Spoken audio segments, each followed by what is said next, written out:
I tell you what, the return of the Premier League means the return of the Premier League Team of the Week. There it As is. selected by Paul Mariner. On your own, Paul, I believe, this week, were you? I don't know why that is. I don't know why the Gabs You didn't, were the didn't only one step in. stupid enough to answer the email. Listen, Luke Shaw What email? scored his first goal in 104 games. I thought he had a terrific game. Well done. Yep. Vertonghen was absolutely... Bailly. Pardon? Bailly at the back. He played quite well. He played great. Leicester score. Look, that was his best game in the United shirt for a long, long time. I thought Walker absolutely bossed it with Mahrez down the right-hand side for City. Hooray, I mean, he got 2 goals. What are you going to say? Where's Richarlison? Look, he got 2 goals, but I wasn't... You had to get 3. There's the stipulation. I wasn't...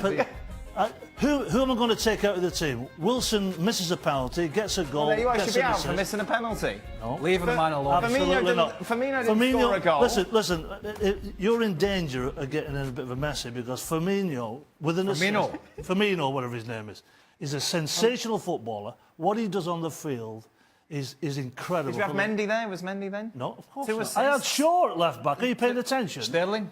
What? No. Leave the man alone. Go on, Gab. You have a go. I wasn't involved this week. I wasn't invited, but Richarlison? Yes. He did. Take that, Pretty darn impressive to me. Listen, listen, he was on the subs bench, Gab. You know full well. Listen, I prefer to put somebody who maybe people are not quite aware of in the lad from Rome, Wilson. You put Kante in. They're on your own. He scored in a different role. For goodness sake. He was on his own this week. Where was Nico to help him? He's on his And I travels. thought Gab normally... Gab, don't I'll tell you what, normally do that? shall I take Manny out and put Richarlison in? No. I never got asked. I was really gutted. Pardon? Nobody asked me and I helped you. Liverpool completely dominated this match from start to finish, thoroughly deserving of a 4-0 win. Impressive, Craig. Yeah, I'm a big fan of the way Liverpool have been going about it under Klopp. They've been dynamic from the moment he came in. They've backed him in the transfer market. They got it done early. They've got players to come off the bench now. Sturridge's been another one. I don't know what's going to happen to him between now and the end of the window. Yeah, I don't think he's going to go anywhere, is he? But if he's fit, he's not going to play. Might play some cup games, but if he's fit to come off the bench along with others, that's a good avenue to have. Keita is dynamic. If Salah can continue his form, I know Paul's a big fan of Firmino. They've improved the defence. They look as if they've improved the goalkeeping position. There is no reason whatsoever why they can't have a right good bash at Man City. They're not there. They haven't got the same quality as Man City in terms of the whole squad, but they've certainly improved on last season in terms of what he's got to select. And that's all you can ask at this moment in time. They look really good. He looked good, didn't he, Paul? He looked seamless, absolutely fantastic. Look, we've all been waiting. We saw him in the Bundesliga. We were waiting for him to come in. We thought it would be a good signing. He just came in and fitted into that midfield perfectly. Another interesting kid playing today, Gomez. I thought Gomez alongside Van Dijk was very, very tidy. It's another plus for Klopp. But just talking about Firmino for just a few seconds. You love Firmino, Paul. You could turn any conversation into Firmino. I think he goes underneath the radar. He knits that front line together. His movement, just coming short, getting on the half turn, sliding balls into Salah and Mane. It's phenomenal. And the way that Liverpool attack with numbers, you could see with that first goal, they are bombing 6 players into the box, into the attacking third. It's absolutely remarkable. And most teams will find it very difficult to live with the way that they come out of the blocks in the first 20. I think if you ask City who's your biggest threat, I think Guardiola would say Liverpool. Oh, yeah. I think he'd say Liverpool, particularly after what happened to them in the Champions League last year. But, it's about keeping people fit. You've got to keep Salah fit. You've got to keep Mane fit, and Paul mentioned Firmino. Fabinho's to come into the side as well. I mean, look, Klopp doesn't really have many excuses here. Fenway Sports Group have backed him big time in the summer. They're not the finished article. But boy, I really think they're going to have a hell of a season again.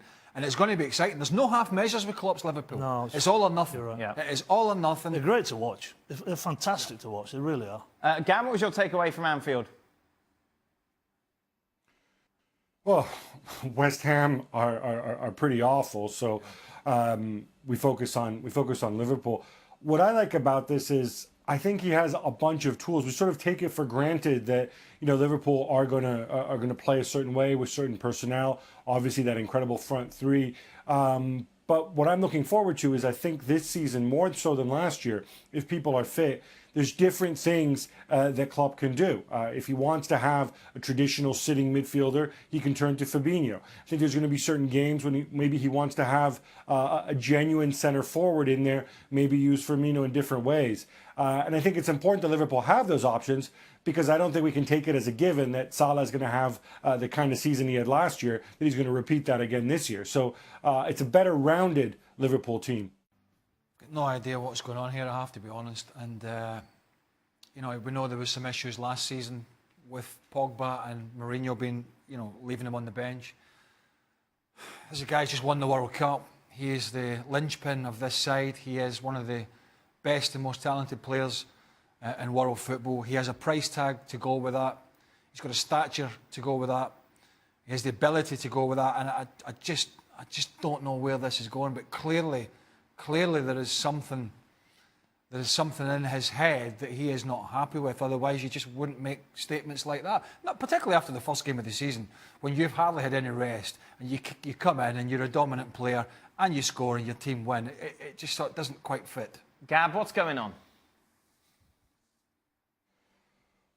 Well, if only we knew. But look, what I can tell you this is Paul Pogba is one of the most intelligent footballers that I've ever had a chance to speak to and spend time with. And he knows exactly what he's doing when he says things like this, and he's doing it with a reason. These are not throwaway comments, and the fact that he followed it up on Instagram, I think, make that pretty clear.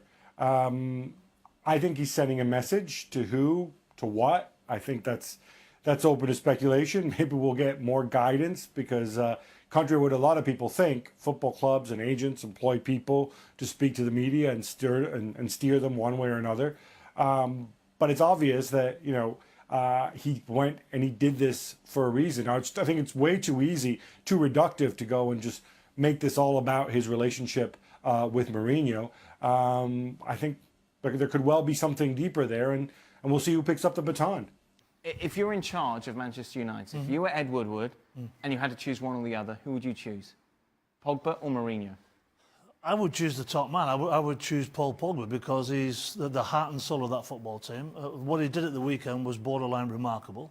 As Mourinho said, playing 80 minutes, scored the winner, brave enough to take it.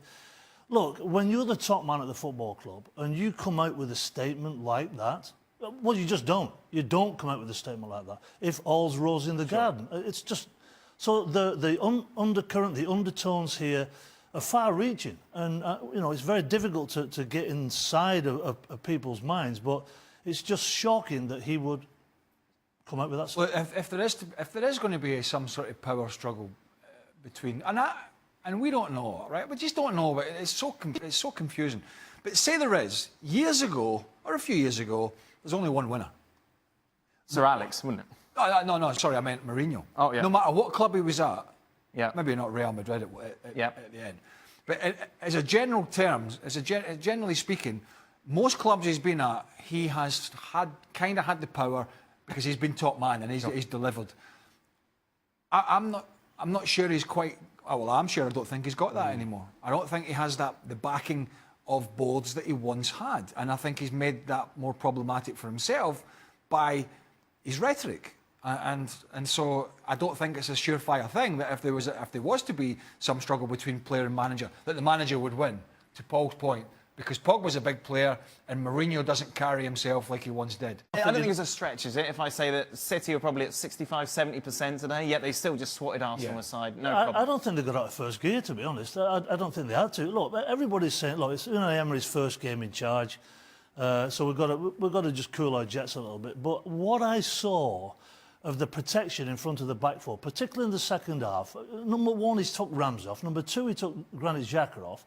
And he's left the young kid in. I agree with Craig. I think that's a big ask to put Guendouzi in there for such a massive debut. And the space. I have never seen a goalkeeper play a ball into the set striker's feet on the halfway line. And they did it twice today. Where's the protection? It's just, I just don't get what he's trying to do with this side. All right, he throws Lacazette on, and you know maybe he puts Aubameyang up there with him and tries to influence the game in that way. But they were so exposed. Manchester City could have buried them in the. But you say that. Yeah. Look at the difference of quality. The difference of quality between players in the City team and the Arsenal one is chalk and cheese. So surely it's too soon. Or... Okay. So my one concern then, Dan, is the tactical side of it. It's the first game, I understand, but you don't play against Manchester City so wide open. There's no way you're going to get a point or a draw out of it. I think we're going to have to judge Arsenal against other teams because there's just not a chance you're going to fix their problems and their weaknesses in one transfer window. You're just not going to do it. So they're going to have to give them time. There's no doubt about that. It's not fixed in one window. So it's a long-term project for sure. Whether Emery's the man long-term, I don't know. Welcome into extra time, which has come at a slightly inopportune time, considering what Tiger Woods is now on the 17th, Craig. Yeah, he's just on his... Craig may be a little distracted during this segment. I'm You can multitask. I've got the golf on my phone and I'm listening to you. Well, we've got to welcome Gab Marcotti back from holiday, which is the subject of our first Hold week. on. Gab is back. Gab's life's a holiday. Gab's life's a holiday. Well, the Gab works rather hard, doesn't he? Really, to be fair. Craig must be happy now. Sorry, I'm always happy. People seem to think that you don't get on with Gab, but you and Gab go a long way back, don't you? Yes. You've known each other for how long? Quite a years. Yes. Why, what are they saying? They said, I bet Craig, who is probably my favourite, is happy now. I feel that's tongue-in-cheek. Why? Considering you two... People heads think partner. whenever we have a disagreement, whether it be me and you or me and Gab or whoever, people think because we have a difference in opinion that when we finish a show we fall out. Yeah. And they say, oh, you talk... We don't... I don't remember us ever falling out. I remember us having lots of difference of opinion. I remember expected goals being like the Mount Etna of it all. Wow. The only two people that weren't bothered about that were him and I. Well, yeah, no, exactly. How was your holiday, Gab? Did you have a lovely time? Well, it was good, and then to the guy who, yes, Craig and I think I first met Craig. Oh, goodness! Was it I don't at a even know if I bar? want to date us, but it was probably a couple decades ago. But At a bar? Yes. we get on great. We're also 3,000 miles apart, which probably maybe also helps in some ways too.